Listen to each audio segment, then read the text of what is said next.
Hi everyone, how's it going? I'm Bonnie Violet, trans femme, genderqueer, spiritual drag artist, digital chaplain. And I'm Pacey. I'm a trans masc, non-binary mental health and recovery advocate.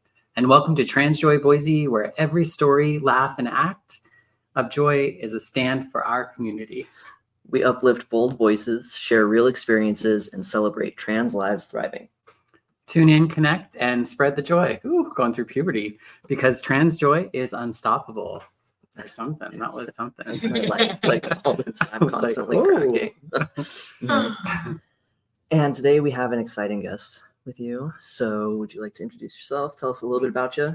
Yeah, so my name's Krystal Moore. When I'm on stage, I say that's Krystal spelled like a stripper would spell it.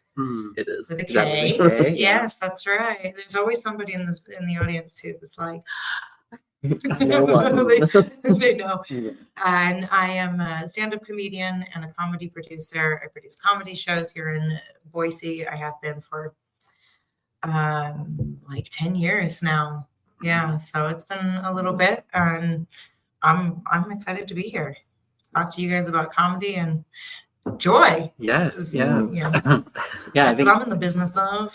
Yeah, we're really excited to have you here as well. Some people might think it's an odd, I don't know. I think some people might think it's an odd collaboration, but I think in a lot of ways it makes a lot of sense, doesn't it? Yeah. Especially right now at this very time, like we're in Idaho, and the population is what the population is, Right. And it's it's important to come together. All of everybody that wants to just not be an asshole, Right. and be joyful together, I think is important. Yes. We've talked to a lot of people that have just been kind of starting to feel the effects of constantly being anxious and scared, so I know that we've had conversations with folks that would really benefit from this, just because we need these avenues of joy and laughter just to distract and just some sort of self-care during all of this.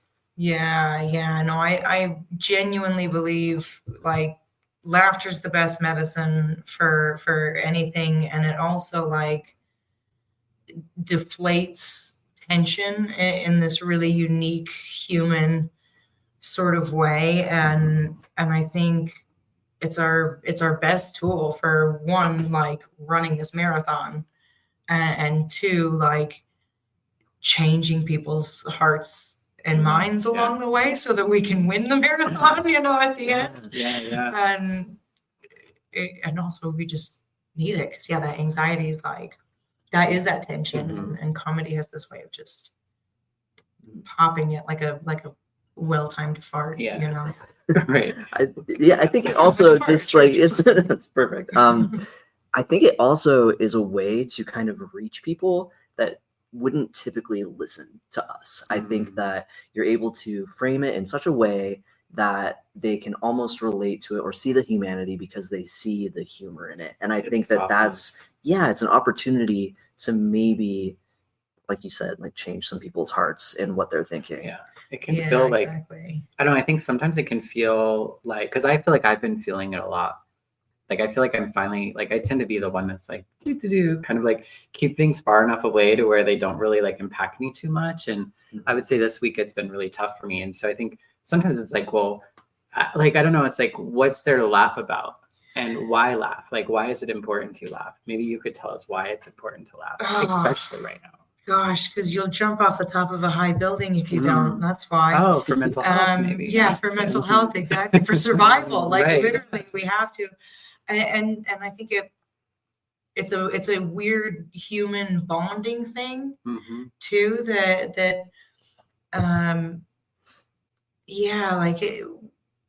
It's that's when you need it the most. Like there's all kinds of things that make people happy, but that like specific sort of satire or comedy, that like reaction, because that's what it is a reaction. It's the coolest thing because you're putting something out there and you're hoping to provoke this very specific human reaction that nobody has any control over. Like if you do it right, if you just like get in there, they will laugh, and then it just like falls out of you like farting. And that's why I love it. And it's a vulnerability that you didn't. Sometimes you laugh at things that you're embarrassed you even laughed at. It's so potent. But I think it has a way of, on the individual level, when you're anxious or you're depressed and you're like, what is there to laugh about? And a lot of times there's very little to laugh about. All of these things that are happening, none of this is funny. This is fucking bananas is what it is. I don't know what else to do but like laugh with some people that are good people that connect with people in that way. And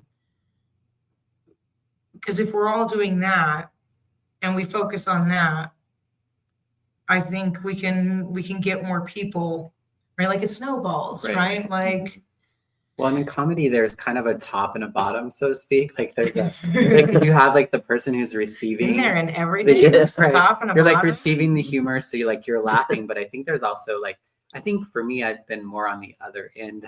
I guess I'm more of a top when it comes to comedy. Bonnie, I would just say like, I know, right? Gosh, I'm blushing.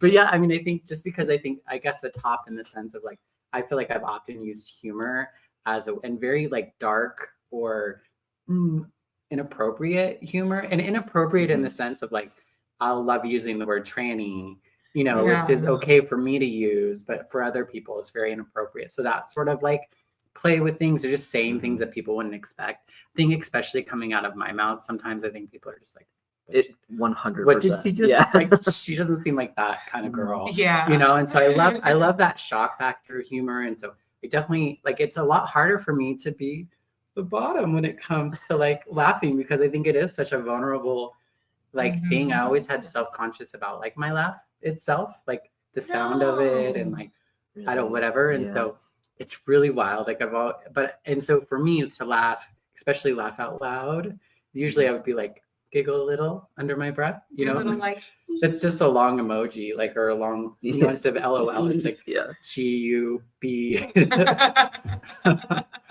Yeah, and I don't know where I was going with that, but well, I think that like a lot of dark humor is used in trauma, like that's one way that some people cope with trauma. And also like I went to massage therapy school and they train you to deal with what are called like somatic emotional responses. So those happen. And I was a total fucking skeptic about this until I saw it happen. And I was just like, holy shit. Yeah. So we were learning in this instance in acupressure. So it's like acupuncture, right? Yeah. And if you just press on like the body parts in like certain places, it can release trauma that you've been holding on. And one is sobbing, like, and these are uncontrollable. You cannot control these responses. But the other one is laughing.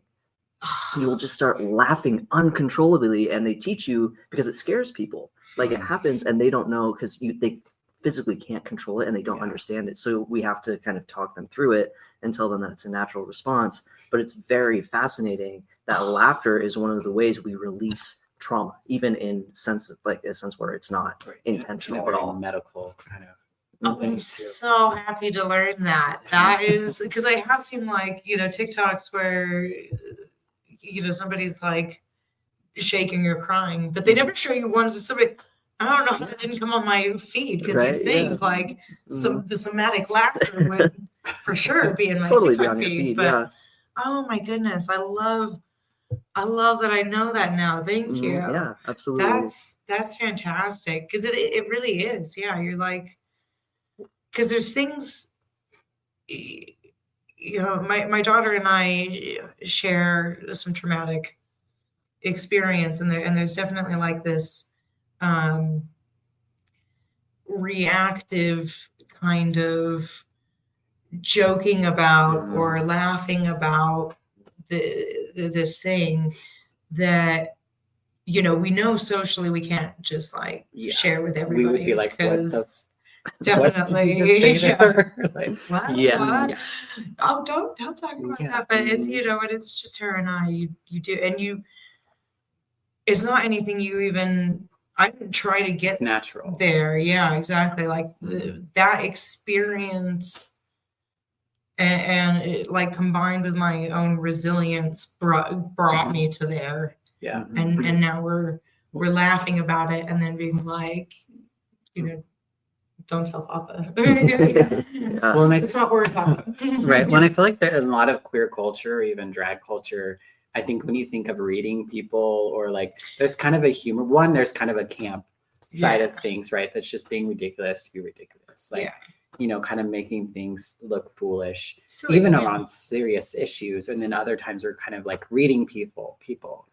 And I think that kind of also brings up this idea of like, is there a bad humor? Like, is there a way you could be funny that's actually harmful? Even like, I don't know. And I think of some humor that might be self-deprecating, like making yourself the joke just so other people can laugh. Like, what is that? Maybe you can talk about that. Yeah, no, that's a great question. And I do think I have some strong opinions about this. I think you can do just as much damage with comedy and planting, because you've got this audience of people that are all on your side when they come in.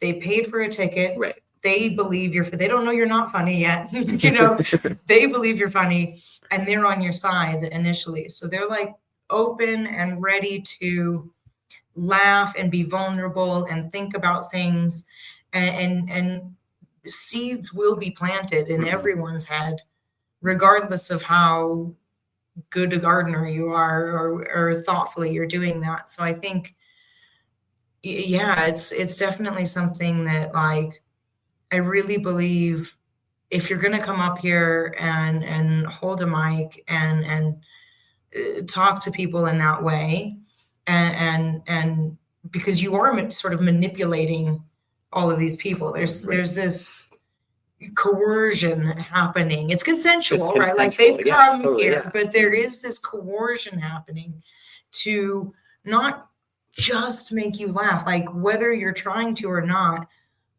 you're going to be planting ideas and perspectives in people's hearts and minds. And I think you should be very sensitive to that and very careful with that. Like, personally, I don't always like self-deprecating humor. I think it can be done very smart and very thoughtfully, but yeah, oftentimes I think. But you can tell when people are doing it from a place that's like it's like, because I think you can be self-deprecating on the other side of something. Yes. Like, to where it's really not deprecating to you. Yeah, but no, it's people not. Might read it in a way that, and then it's kind of humor, but like, you can tell when somebody's like, just like being self-deprecating to be self-deprecating. Well, you can tell whether somebody really likes themselves or not. And that's what it all comes down. Like, if the audience can immediately tell if, right, you're telling a dark joke, let's say, and your real sister died of cancer, right? And you have a joke about that. You could have the best joke about that. Right. If you haven't, like, processed that for yourself, they'll know immediately and be like, oh, kind of makes it awkward. Or if you're like doing self-harm kind of jokes or suicide jokes, again, the audiences would be like, are you okay though? Like, right. Because they do care about you. They're not, you know, they can laugh about that. It's a very, like, you really got to be, I think, cool with yourself and have processed a lot of your own trauma and biases and sort of deconstructed a lot of that. Yeah. But I also think that makes you a better comic, because then you can see other people's biases and perspectives just a little bit easier and help to, you know, deliver things in a way that, like, I try to construct all of my jokes in a way that are going to, like, get in under everybody's, Mhm. like whoever you are, wherever you came from, I want this thing to be my truth. It's the same joke, but it like, here's how you'll digest it, and here's how you'll digest it, and here's how you'll digest it. And then finding a way to like weave that all together so that everyone kind of gets that.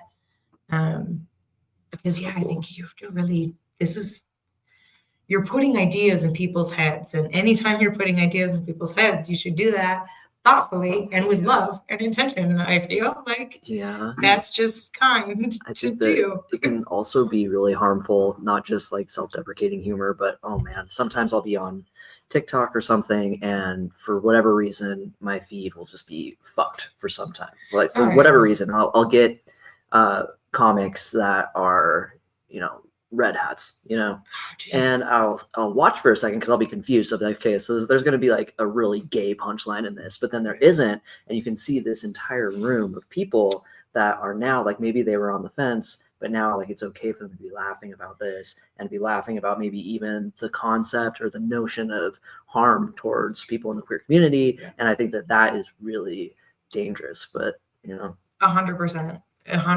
Like I genuinely believe like part of how we got to where we are right now is a irresponsibility of the artist's sort of infrastructure or industry or whatever. Like, you're responsible for those words and those feelings and those everything that you're putting out there, and it is going to have an impact, however large or small. You don't know. You'll never know how large or small that impact was. And yeah, like you can get people, and I love to get people laughing about something they didn't think they might be laughing about. Which is why you got to do that like work on the right side of things, you know, on the right side of history, so to speak, so that you're not making it okay for people to laugh at something that they really shouldn't. If we're all really honest with ourselves, the only reason we're laughing is because we feel uncomfortable right now. And that's really what laughter is. We're uncomfortable for a second, right? There's this tension. And then something, it could anything, it doesn't matter what it is, anything can pop that tension and make you just laugh, right? But then you have to like process all of that emotion that was brought up, and when it's you know, a red hat giving an audience full of people permission to laugh at something that they absolutely should feel bad about laughing about. Like if you can construct it in a way where you like make them laugh about it, and then we all like break that down and figure out why we were uncomfortable just now and how we were laughing, and because it's not it can be very destructive to not just an individual person, but to the whole of society. I think like I agree. I think here we are. There's so much power in like you saying tranny and things like that, or like our community saying faggot, all of these things, because we're taking the power out of it. We're reclaiming it. Exactly. And I think it's the same way with, you know, dark humor, jokes, things like that. Like if something traumatic happened to you, then now you can laugh about it. You effectively took the power out of it. And now I think that's super empowering to be able to do that. So I think that comedy really can be healing in a lot of ways. A lot of ways. So not just to like you as the comedian saying what you're saying, but to anyone in the audience that's had even a similar experience, you know, like the Jack Mormon show that I do is very much like, you know, the sacrilegious sacrament meeting, and most of them are, or about half of them actually are ex-Mormons. So we all have this shared experience, and we're all sort of going through this cathartic almost recovery. Yeah, if you it's will. very Yeah. at the end of it, and it's nice and Yeah. necessary. I look forward to it. It's so every year. important, I think, because sometimes when you're in those situations, when I think when we can feel so isolated in our experience, whether it's because we're getting out of a religion that's harmful or we're feeling attacked by politics or whatever, it's really important to not feel isolated. Like we get really sick, or it really hurts us most when we get isolated in that. And some of us can't go to a rally, we can't watch the news, we can't go to a group and talk about what's really going on. And I think like laughter is one of those things. Oh yeah, I can go to a comedy show. Yeah. And we can, you know what I mean? And that can be a place that kind of like cracks that open, maybe, to where you could begin to then have, maybe go a little bit further in some things, if you even want to or need to. Maybe you don't. Maybe that's just a good way to get through it. Yeah, I agree. The Jack Mormon comedy show is great. I bartended for a couple of them. Yeah. I even had an ex that performed in it. And you see these people come in that seem like they're not even super used to being out in clubs, you know, very like self-conscious. Yeah. And just kind of neat. And then throughout the night, because they see these comics, then usually the last one is, there was a guy that was, his comedy was fucking rough and I loved it. It was really dark. And you see these people that were very timid and stuff just laughing about it. Like, Miles, yeah, it's Miles. sure. Yeah. I was cracking up at his shit about like being a Boy Scout. Perfect. But so then afterwards, when they're going up and, you know, telling the people about their experience, these same people they seem completely different than the people that walked in. They're empowered, they're confident, and they're talking to people that have a similar lived experience. And you can see that everyone in the room is moved by it. Yeah, and it's very powerful. Well, I think especially like with a group of people, isn't there that joke, and it's horrible, but something like only go out drinking with one Mormon, not two. To go out with two instead of just one, because they'll drink all the beer if there's only one of them. You only bring one Mormon on a fishing trip because you bring two Mormons on a fishing trip because they won't drink. Yeah, something like that. Yeah, it's something like that. Yeah, Or they won't drink with each other, but they. Yeah, and I think a lot of us are like that. If somebody's looking, or you know. Yeah. When they're so used to like policing each other, and policing themselves, like it's a very self-flogging sort of religion, and in a really sort of American capitalist sort of way that is also, you know, generally, if you cut out,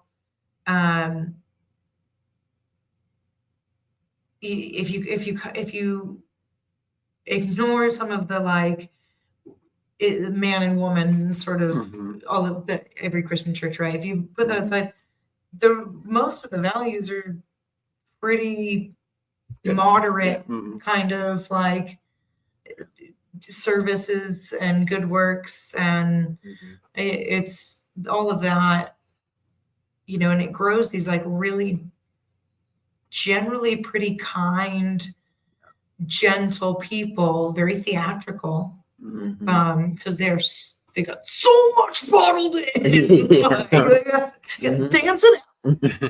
Dance it out. Do a little musical about it. And yeah, it's a thank you for sharing that like perspective of seeing them all come in there like that, because I get that feeling too, and they come talk to me afterwards, and that's one of the shows that I need like a week after to just like cry and lie in bed and then cry some more, and because it's everyone's. I'm just like so fucking proud of everyone, you know, I'm like, you did it. Yeah, you're here. You're here, and whether you're here and queer or not, like this is probably your first time in a gay bar, and I'm proud of you for being here right now. Like it's a lot, all in one night. It's just like So all of these, like Yeah. we go to a whole You're breaking, like, journey, everything, we're yeah, breaking it's like- it all. I come out in the magic Mormon underwear with my yeah. broad Yeah. panties on top, because that's how you're supposed to do it. Looks completely ridiculous. And they don't really. That's how you usually come out of religion, though. It's like all or nothing. Because that's how religion is a lot of time. You like, don't do this, don't do that, don't do this, don't do that. And they're all like equal. Like sin is sin, right? Exactly, And so it's like, exactly. okay, I smoked a cigarette, fuck it.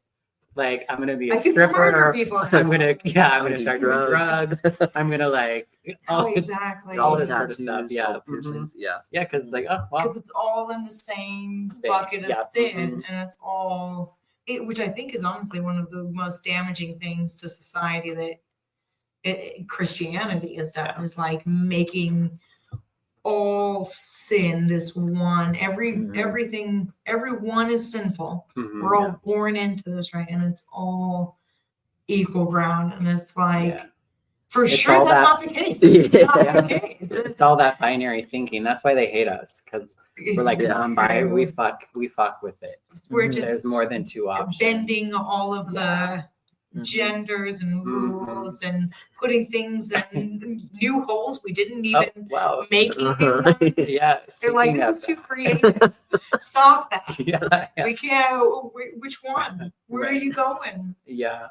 Nice. Which I think kind of leads us into like talking a little bit about like why I think like we've been talking for a little bit about putting together like a trans show, much like say the Mormon show, except for it's around transness. And so, Yeah. we want to call it the Tranny Shack, which we did not make up. Like there's history with that name.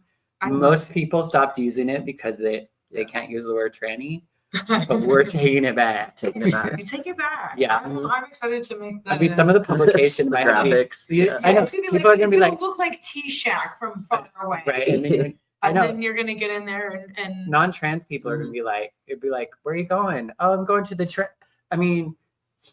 T-Shack.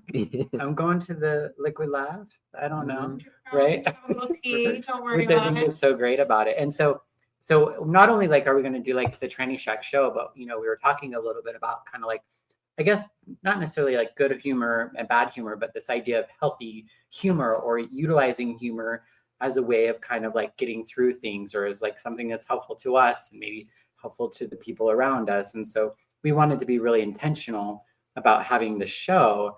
And part of that is, one, there is not a lot of a professional or official like stand-up. There's some hilarious trans and non-binary folks, Oh yeah, but there's yeah. not many that are like in front of the lights like we are right now.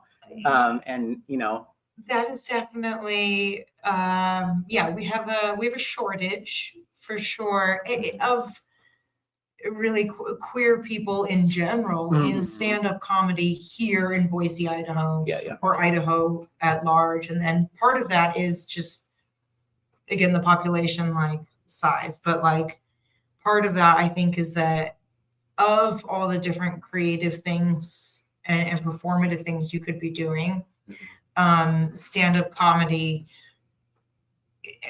has traditionally been the straightest.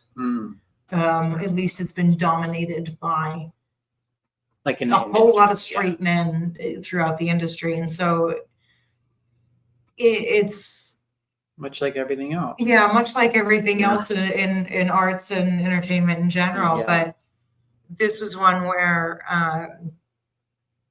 it's always been an issue here in Idaho, and that's one reason the all of the shows I do, I've got a very like the Jack Mormon show. Most of those ex-Mormons are queer somewhere, somehow.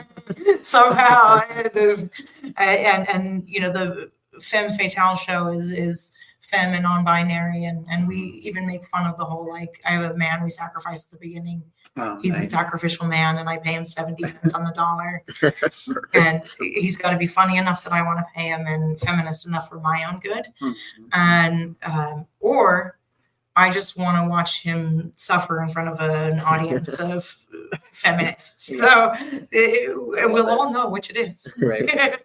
But that I really have to thoughtfully book my shows out and you know, put people, spread them all out. So I've got a little bit of, and I don't book that many men on it. Sometimes the comedians, book men.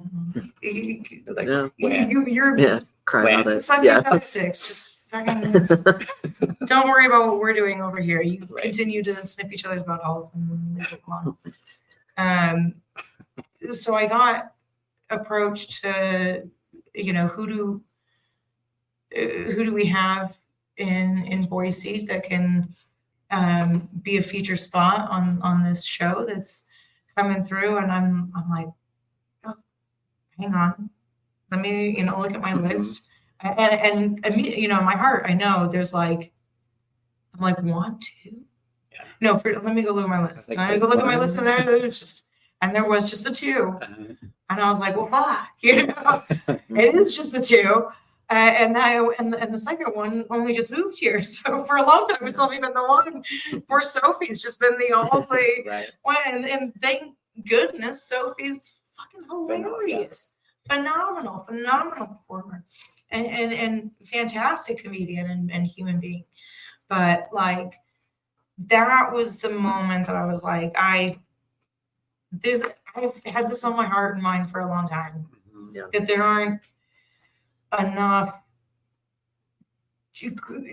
trans and queer and just not like, you know, binary, you know what I mean? Like there's not enough fucking weirdos and I need more people. I need more people. Like I can't be the only one up here with the doing this and I'm not even all that representative. Like, you know, I have to do something about this. So I did reach out to you guys, and I've been following the podcast on TikTok for a minute. Okay. I really like. And now you're on it. I know I'm on it. It's a full circle moment. Full Isn't circle. that what they say on podcasts? It's a full circle moment. I don't know. I don't like. I watch you guys' clips. We haven't said it, but I think you guys haven't said it in general on podcasts. Oh, good. Because I was nervous coming on to this one. Like, I don't know how podcasts work, and I don't watch too many of them. I watch the clips on TikTok, and those are perfect because you like. They're easy. Yeah, and then everyone has ADHD. Exactly, just like get to the point in 20 seconds or less. I watched the whole episode just in like little bits, right? Little sound bites, and then you're like, oh, you know, the hoofs are being. You guys get the hoof. Nate the hoof guy. Nate the hoof guy. Yes. It's always at like 3 a.m. though. Who's that? Nate the hoof guy. Nate the hoof guy. He cleans hoofs. And he's just his name's Nate. His name's Nate, and he cleans hoofs, and he's very soft spoken. He's very popular on TikTok. Yeah. People that are I thought he was like, I thought it was like somebody who's like trolling in the comments. No, he's very, very famous on there. Yeah, he's TikTok famous. I guess he's not in my algorithm. Maybe if we talk loud enough, you'll see. Next time you're on TikTok, it's gonna you're gonna get Nate. Yeah, I mean my camera's on right now, so I'm assuming I'm gonna like. Yeah. Oh, you will learn who he is, or I'll send you one. 100%. My favorites are the ones that it's like ice cream. Oh god. And it's the sound. Ice cream. I want to scroll right past them, but then my partner's always like, "Ooh, watch," and I'm like, "Ooh, yeah." I can't. It's so weird. I'm like, why is this even? I love it. I'm like, am I missing out on anything really? We'll see. We'll see what you think about it. TikTok will show you later, don't you? Right. Now you're I'm afraid of everything else is gonna come with it. That's fair. Yeah. I mean, might be a nice break. Might be a nice break in things. My algorithm's pretty queer most of the time, even with Nate the Hoof guy. Yeah, mine too. Yeah. It's changed a lot because I look at TikTok right before I go to bed to try and just like wind down a little bit while my fucking sleep meds kick in. Well, because I have to wait for my sleep meds to kick in. It's like, yeah, but it used to because it was always just like funny dogs and cats. But now it's like fucking political horror stories pretty Right. much. So I just Trans. Oh, they would Yeah. be serving you all the political horror. I'm Yeah. just nothing but Yeah. ads at late at night. yeah, oh yeah, that No too. horror stories. I get a It's lot just of Bible ad, ads. Yeah, or it's something fucking being sold to me. I'll scroll like Yeah. well, I think that like if we want to get more people in our community into stand up, I know that because I've looked into it because I watch it sometimes, and like I'm a writer, and I notice like how well written their acts are, because they'll go up and they'll say they'll just Okay. as in sorry. yeah, so they'll go up and they'll mention something, and it seems like it doesn't matter at all, but then it'll circle back to it, and that'll end up being like the major punchline. And that's not just because for a while I assumed they just got up there and they told jokes. It's not like that. Like you have to go into this whole process of creating an act. And I think that might be a barrier for a lot of people because they don't know what maybe goes into that process. So I think that's why putting this thing together that we're doing would be really beneficial. Yeah. What is this thing we're doing? So this thing that we're doing is a workshop, a comedy workshop that's going to end in a comedy showcase, the Tranny Shack. That's going to be the show name, T Shack for the straights out there, the allies. The allies, you call it the T Shack. We'll have flyers For the just for them. Share Here's your this ally one. flyer. Here's your ally flyer. It'll be a good ally. Right. Don't worry. You can send this one. Oh, I think That's it's so going to be funny. really good though. So we'll have the showcase June 20th and 21st. It'll be Friday, Saturday Here. Here. Where we're at. at Liquid Laughs underground. And then, for the 6 to 8 weeks, I'm still sort of getting all of the teachers and lessons everybody reached out to and here when they need to be, because I have Sophie and Val St. Clair that are trans and non-binary, and I can't have them teach all of it. Right. Yeah. of it. Just these are the only two. So I've got some friends coming in that I'm really excited about. Yeah. And We gotta import them. yeah, we gotta import import them into Idaho and assure them that you're safe. There's this little blue bubble right here. If you fly in here, then you stay. Yeah, right there. You're gonna be fine. I promise. Yeah, just everybody's do pretty not cool, go. pretty nice. Yeah, don't go like past 6th Street though. Oh, is that too specific? Oh my God, no, that's I know when I was a little faggot working at the bathroom, I did not go past 6th and Main, or even like the Egyptian. Like that was as far as you should go with that capital. that's like that's good advice. 6th and Main always has like 7 cop cars every weekend at night, just because they know that there's going to be because I would get off with bartending and I'd try and drive home and I'd have to go all like a crazy way because there are all these fucking cops just congregated right there because all those shitty date rape bars are right there. So no, I hadn't been down like I haven't been to the east side of 6th Street in a minute. I'm 41 these days. It's been a minute since I've been to the east side of 6th Street. But I do the trolley, this booze cruise trolley. Oh, those little comedy show. Well, no, we're not pedaling. We're on the trolley. So the trolley contacted me about doing like comedy history tour, and I was like, that's going to cost thousands of dollars for me to research and write and perform. How about we start, because I know you don't have thousands of dollars. I hope we get there. No, I'm looking forward to that. Like, what can we do for 200? Yeah, what can we do for 200? Exactly. We can do a booze cruise, and I'll bring the jokes I already got. And that's done so well. Like the thing is, the booze cruise, no pedaling required. So it's been a lot of fun. With the downtown one, we had Cactus Bar is one of the stops. So we would go Liquid, upstairs Liquid, and then Cactus Bar, and then the balcony.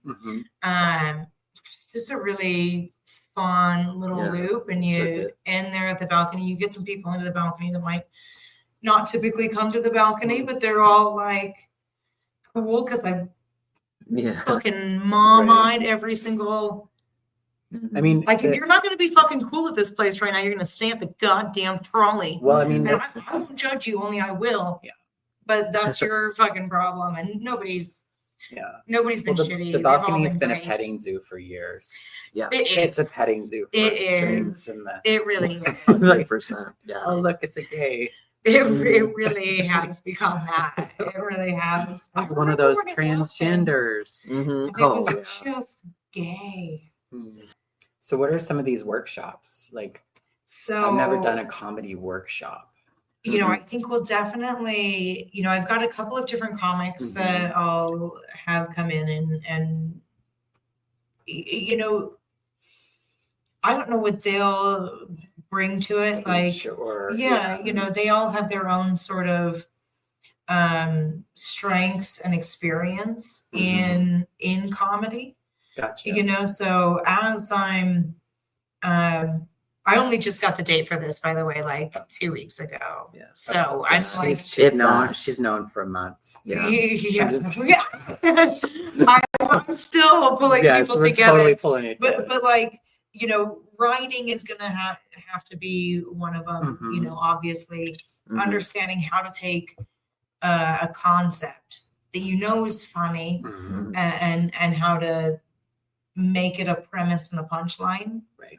And then how to expand that premise and punchline so that it like keeps doing this, right, and then comes full circle, and you're like, oh, we're there again. Nice. That's what we were talking about the whole time. Shit. So kind of like the writing, the how to write writing. a joke, but how to do like a full act. Probably even like, I mean, it could be really hard to get in front of a bunch of people. Like even if you like write something, like, I'm assuming there's going to be a little bit of like. We'll definitely have one class on, just like that confidence on stage and where you just like put them at the corner of 8th and Main, and they just with a like microphone. with a microphone, you're like, all right, make somebody laugh. All right, bust here. Oh, that is so nerve-wracking. Oh, comedy my busting? God. Why not? I've done my fair share of comedy busking. Yeah. Curbside. It's rough when you It's a get it with journey. daylight and we're looking at each other's faces, like into each other's eyes. Well, they do it at the State House all the time.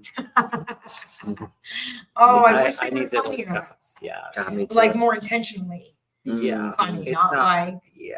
I wish this weren't real. Absolutely. It would be hilarious if it were fiction. Exactly. Yeah. Yeah, you can't even write it. Like the shit that's And we're looking to have people like there's gonna be like a certain amount of slots. Is that what we're thinking? Or Yes, yeah. So I'm looking for. I'm gonna open it up, right? You can and I'll have all of this for sure. I promise. oh, we don't. We always want to like, get people a sense. All set up by the time you guys put this out, and it airs. on So Thursday. I will. Well, I mean, I might not have all of the workshops, but I will have. There's no expectation forum. Oh my God. There's no expectation to. But no, I will. I'll have a form, because I do want to take open submissions. This isn't a workshop I want you to pay for. This is, you know, But it's we'll a look at commitment. the submissions and pick 6 people, maybe 8 people, if there's just like a ton that are really, really good and have a lot of really great comedy potential. Because end of the day, I'm looking to have not just this show and you guys get what you want out of it, but like I would like to have more people to book on shows in the future. Hey, you got a tranny? You're like, I got 6. I got 8. What kind are you looking for? Like, which one? What do you do? What do you? I got what a do you strawberry. I got a grape. I got Exactly. We got a What chocolate. flavor? We got a vanilla. We've got some Rocky Road. right. We definitely have a half baked. Yeah. So what if there's people that want to take this workshop but they don't want to be in the show? Are we gonna? Oh, I had not even considered that because I am a slut for stage time. I was literally, that had never even crossed my mind that somebody might want to take the workshop and then not be on the stage. Not. What do you think?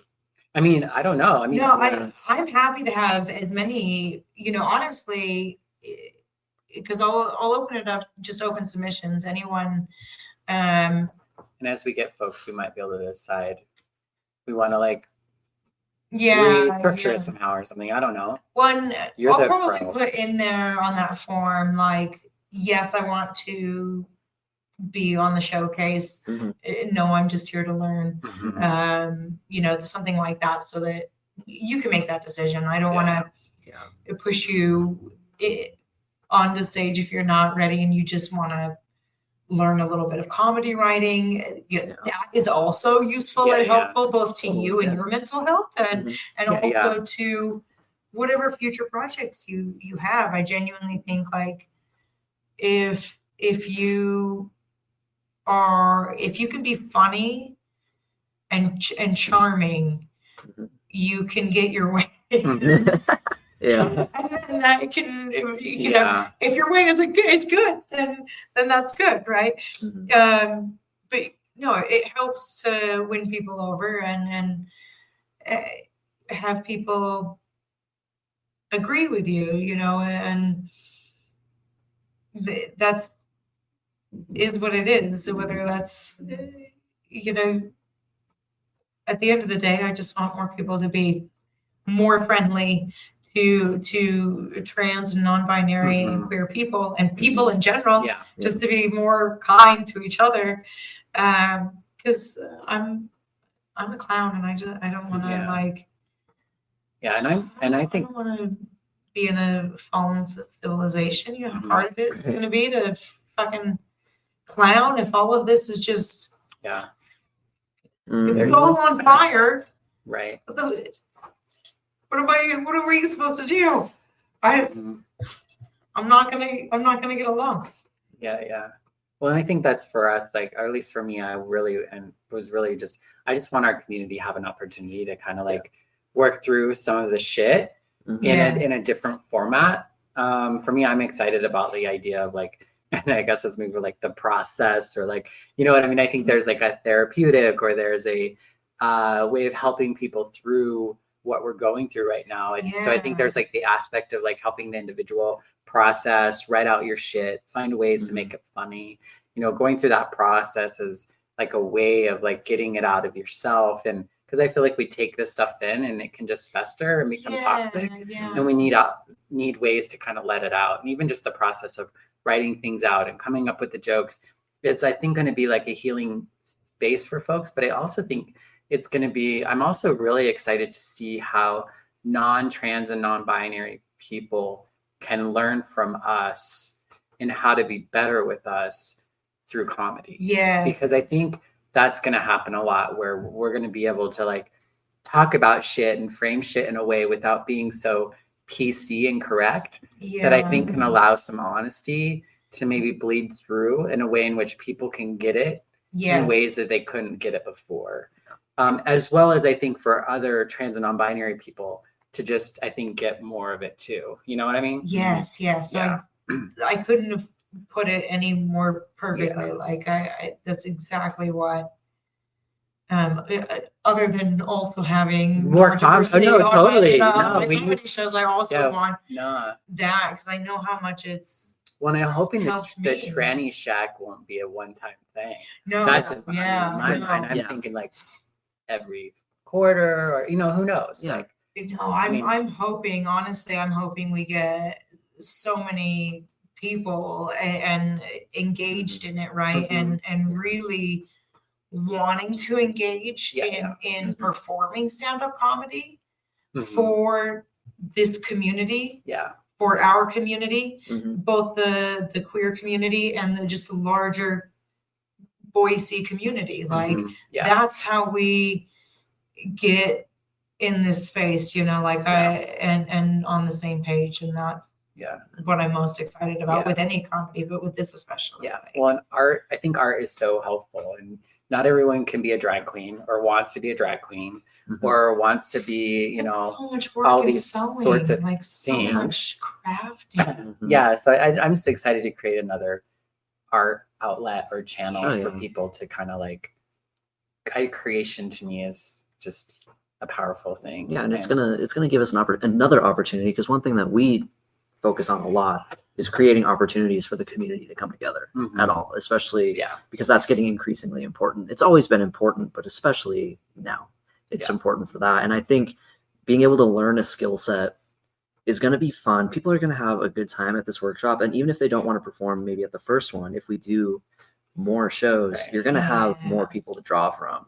Yeah. And I think that that's going to be really positive to have a new outlet for people to come to. It's going to be really powerful. Yeah, I think so too. And I think that like that coming together and not just getting it out of you, right? And what you're going through, but seeing and hearing other people, right? Because sometimes we have like shit happen and we want to like hold on to that terrible thing, like this is, and make it a part of ourselves. I'm a survivor of this. Yeah. And we can really make and it it's okay. Like that's, it's not that that's bad. That's totally fine. But also like none of us are alone in those things. Actually, nobody is alone in any of those things. There is some other human out there that is no shit had almost the exact same experience. And it's good to like put that out there, share it with other people, have that reflected back at you. And be able to laugh at that same thing that like, you know, we all, and the other thing that I think is really good about it, that'll be good about getting everybody together on this, is you can kind of see how different experiences or different perspectives or different premises are actually kind of similar, or how they reflect each other. So I think it'll be really good for that too. I'm excited in the same way that like Jack Mormon has that effect. Well, and in just like regular storytelling, we know that, like, I know I've had plenty of experiences when I've been able to talk about my stuff that I don't like, or that I've had shame around, or I haven't felt good about. And then I have an opportunity to share that with someone else. And then they're like, oh, me too. And then they're able to actually, you can see that they're better off because they heard that story.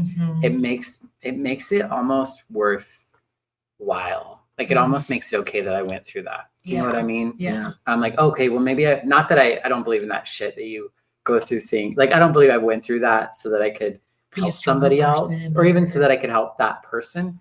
But I think because these things happen to me, I can choose to use them in a way that is helpful. You can give them meaning. Yeah. And I get to pick what that meaning is. Exactly. Too. Yeah. Exactly. Yeah. I think that's the power of any kind of art, but especially like writing and comedic writing, because it's true, but it's not. You know, you are using your opinion, your perspective, your experience, but you're couching it in a very specific way with a very specific purpose, and it allows you to deconstruct, reframe, and have fun framing it in all kinds of different ways. Like I love the challenge of writing the same joke for multiple different kinds of audiences, and seeing how many different ways I can tell this same joke. And then it's like a little secret joke for me that like this group of moms laughed at that joke that this group of queers all laughed at too, or this group of feminists that are like, like I love. It's a cool perspective from your point of view. Yeah. Oh, thank you. We might not all know. Only you get to see that from this perspective, where you're like, I saw you laugh at that, and I saw you laugh at that, and I know that you're not. This is the first time you've been in this same room together, or in the same space together, or even been hearing the same kind of person together. And I got to like, one, make that happen, which is so Right. cool, like magic, but also like It's cool. I know that actually you're not all that different. And you might not know that, Mhm. but I know that because It's the I'm fire. looking at you both laughing at the same thing. Yeah. I think I that's- love that. Yeah, I love that too. And I think love that. that's probably around that. I think we're right around that time that we usually wrap things up. Oh, perfect. I mean, Look at that. I've really enjoyed having this opportunity to chat with you a little bit Yeah, me more. Like too. I wasn't sure, like for me personally, like how am I going to talk about this and like all that sort of stuff. But you make it really easy. Oh, thank you. Excited to I've worked with you in the past on some things, so I'm excited to be working more with you in more intentional ways in the next couple of months or so. And I'm excited to see what comes from our collaboration, and I'm excited to hear the shit our community has to say. Yeah, And me too. hopefully like the betterment that's going to come. I do hope that because I would love for you to teach one of the classes more from like the spiritual chaplain space. I think it's very. I like that idea when you talked about that too, because I think I like, or even just that I got idea. confirmation from this one. Well, no, I want to. Okay, I want to. good. I want to fuck with it a little bit and figure it out. And I think just even in that sense of like helping find that line between self-deprecation and like working through a hurt or a pain in order to get onto the other side. Because I do believe if we do transmit pain, like if we don't transform pain, we will transmit it. Yes. And so it's like, I want to help. I think this is an opportunity for people to transform their pain into something that's a little bit more productive to be transmitted to other people. You know what I mean? Yeah. To turn that pain into some humor or some laughter or some connection, Some kind versus of a punch in the steam. face or a inside toxic talk. You know what I mean? That sort of stuff. So I'm excited to kind of like, think about it a little bit more and frame things a little differently. Oh, good. I'm excited. Yeah, I'm yeah. really excited for the whole thing, and it's been on my heart for a minute. Sorry, we drank soda on the podcast. I'm over here like burping the whole time. I'm like, I didn't even notice. Other podcasts I've been on, they're like, never drink bubbly fluids when you're on a podcast. And I'm all Perfect. I'm crunching on ice over here. Yes. Sorry. All right. Do you want to take us out? Yeah, I think that I'm so fucking excited for this. Yeah, me too. And I can't wait to see like the art that comes out of it and some empowered artists that we're gonna get to start seeing perform. Yes. So thank you again for being with us. Yes. Oh, thank And both of you. we'll have to bring you back because this was fun. Mm-hmm. Oh, anytime. Indeed. Anytime. And you want me It to was open kind up of this fun room to and be we can like- just do a little comedy on the stage to an empty room. We can do that. I'm weird. I'll do it to I'll bring my dolls. We can put them out. Audience. That's weird. No. Body like that's where I draw That's the line. That's where we draw the line. Dolls? Can't, Bitch, no. we're out of here. That's Done. it. I'm calling the Done. police. All right. Well, with that, All right. we'll see you next week. Mhm.